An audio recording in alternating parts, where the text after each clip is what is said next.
ബീഹാർ തെരഞ്ഞെടുപ്പ് വരാനുള്ള സാധ്യതകൾ കാണുന്നു. അതിൻ്റെ തീയതികൾ വരുന്നു. അപ്പോൾ ബീഹാർ തെരഞ്ഞെടുപ്പിൽ ആർക്കാണ് മുൻതൂക്കം ഒരുപാട് സർവേകൾ പുറത്തു വരുന്നു. ഇഞ്ചോടിഞ്ച് പോരാട്ടമായിരിക്കും ബീഹാറിൽ സംഭവിക്കുക. അപ്പോഴും ഒരു മുൻതൂക്കം എൻ ഡി എക്ക് ഉണ്ട് എന്നാണ് പറയുന്നത്. പക്ഷേ ബീഹാറിൻ്റെ രാഷ്ട്രീയ ചരിത്രം പരിശോധിക്കുമ്പോൾ അവിടെ ഈ പറഞ്ഞതുപോലെ നിതീഷ് കുമാറിന് വലിയ അപ്പർ ഹാൻഡുള്ള ഒരു പ്രദേശമാണ്. നിതീഷ് കുമാറിൻ്റെ പാർട്ടി വല്ലാതെ പിടിക്കുന്നതാണ്. അതിപ്പോൾ ബി ജെ പി മുന്നണിയിലാണ് നിൽക്കുന്നത്. അതുകൊണ്ട് ബി ജെ പി തന്നെ മുൻതൂക്കം വരും എന്നാണ് സൂചനകൾ കാണിക്കുന്നത്. പക്ഷേ ഒരു പ്രധാന പ്രശ്നമുള്ളത്, അവിടെ ഒരു ചെറിയ പ്രശ്നമുണ്ട്. ആ പ്രധാന പ്രശ്നം എന്ന് പറയുന്നത് വളരെ വിഷയമായി നിൽക്കുന്നത് വോട്ടധികാർ എന്ന് പറഞ്ഞൊരു പരിപാടി, വോട്ട് ചാരി പരിപാടിയുണ്ട്. അപ്പോൾ തീർച്ചയായിട്ടും ഇത് വേറെ രൂപത്തിലേക്ക് മാറുകയാണ്. അപ്പോൾ അതുകൊണ്ട് തന്നെ വലിയ ഗൗരവമായ വിഷയങ്ങൾ അവിടെ ചർച്ച ചെയ്യപ്പെടുന്നു. ഒരുപാട് 3.5 ലക്ഷത്തോളം ആളുകൾ വോട്ടേഴ്സ് ലിസ്റ്റ് ചേർന്നു. അവരെ മാറ്റണമെന്ന് പറയുന്നു. 3-4 ലക്ഷം ആളുകൾക്ക് ഇലക്ഷൻ കമ്മീഷൻ നോട്ടീസ് കൊടുത്തിരിക്കുന്നു.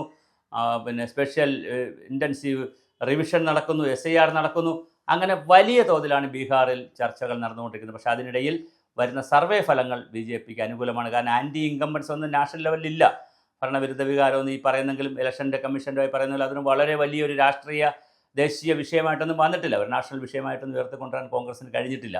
പലപ്പോഴും ഇത് പ്രാദേശിക വിഷയമായി തന്നെ നിൽക്കുകയാണ്. അതുകൊണ്ട് തന്നെ എന്താണ് സംഭവിക്കുക എന്നറിയില്ല. പക്ഷേ ബീഹാറിൽ ഈ ഞാൻ സൂചിപ്പിച്ചതുപോലെ ഇപ്പോഴും ഒരു മുൻതൂക്കം നിൽക്കുന്നത് എൻ ഡി എക്കാണ്, ബി ജെ പി മുന്നണിക്കാണ്, ബി ജെ പി നയിക്കുന്ന മുന്നണിക്കാണ്, നിതീഷ് കുമാറിനാണ്. അതിൽ മാറ്റം ഉണ്ടാകുമോ എന്നറിയില്ല.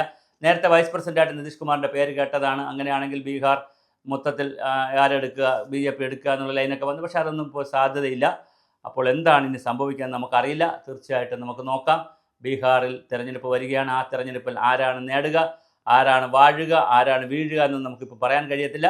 പക്ഷേ നമ്മുടെ സാറ്റലൈറ്റ് ചാനലുകളും മീഡിയകളും അതുപോലെ ഓൺലൈൻ ചാനൽ എല്ലാവരും പറയുന്നത്, ഒരു പ്രവചനമായി വന്നിരിക്കുന്നത് എൻ ഡി എക്ക് മുൻതൂക്കം കിട്ടും, എൻ ഡി എ ആയിരിക്കും ഭരിക്കാൻ പോകുന്നത് എന്നുള്ളതാണ്. പക്ഷേ ജനങ്ങളുടെ വോട്ടാണ്. ജനങ്ങൾ വോട്ട് അപ്പാടെ ഇതുപോലെ എക്സിറ്റ് പോളിനെയും അതുപോലെ തന്നെ പ്രവചനങ്ങളെയും തള്ളിക്കളഞ്ഞൊരു ചരിത്ര ഭാരതത്തിലുണ്ട്. എന്നാൽ ചിലതൊക്കെ അതുപോലെ വന്ന ചരിത്രമുണ്ട്. അപ്പോൾ ഇതെങ്ങനെയാണ്, വരുമോ, നിൽക്കുമോ, എന്തൊക്കെയാണ് സംഭവിക്കുക എന്ന് നമുക്ക് കാത്തിരുന്ന് കാണാം.